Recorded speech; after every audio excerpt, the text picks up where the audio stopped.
राधे भक्तों, किशोरी जी की कृपा हम सब पे बनी रहे। तो आप सबको पता है कि मार्गशीर्ष महीना शुरू हो गया है 6 नवंबर से और वो 4 दिसंबर को ख़त्म होने वाला है। तो भक्तों, जैसे आपने कार्तिक मास में सभी नियम किए, ब्रह्म मुहूर्त में स्नान, तुलसी मैया की सेवा, वैसे ही आपको मार्गशीर्ष महीने में भी ये सारी चीज़ें करनी है। और मार्गशीर्ष महीने की महिमा तो बहुत बड़ी है, क्योंकि कार्तिक मास को तो भगवान ने कहा है कि वो मास उनको प्रिय है, लेकिन मार्गशीर्ष माह को तो भगवान ने स्वयं कहा है कि मासों में मैं मार्गशीर्ष मास हूँ। जैसे वृक्षों में मैं पीपल हूँ, नदियों में श्री गंगा जी हूँ, वैसे ही महीनों में, मासों में मैं स्वयं मार्गशीर्ष मास हूँ। तो ये जो मार्गशीर्ष महीना, ये स्वयं भगवान ही हैं।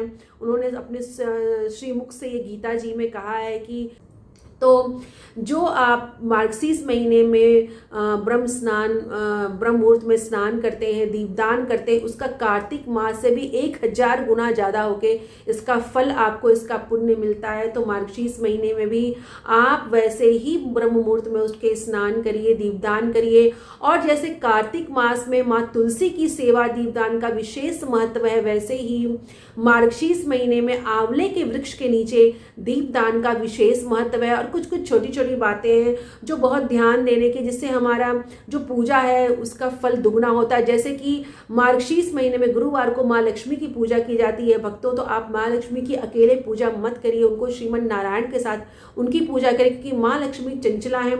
अगर आपको स्थिर लक्ष्मी चाहिए तो आप श्रीमन नारायण, प्रभु नारायण के साथ ही माँ लक्ष्मी की पूजा करिए, क्योंकि जहाँ जहाँ नारायण है, जहाँ जहाँ उनकी पूजा होती है, माँ लक्ष्मी वहाँ स्थिर रूप में रहती हैं। तो माँ लक्ष्मी के साथ उनकी पूजा करिए। और आप चंदन को घिस के और तुलसी मैया की काष्ठ को उसमें रगड़ के श्री हरि को अर्पण करिए। इससे श्री हरि प्रसन्न होंगे और आपको दुगना तिगुना पुण्य प्राप्त होगा।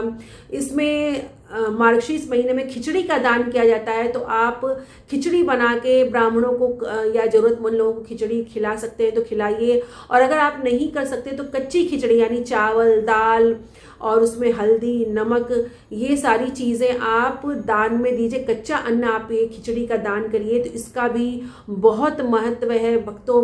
तो मार्गशीर्ष महीने की बहुत महिमा है।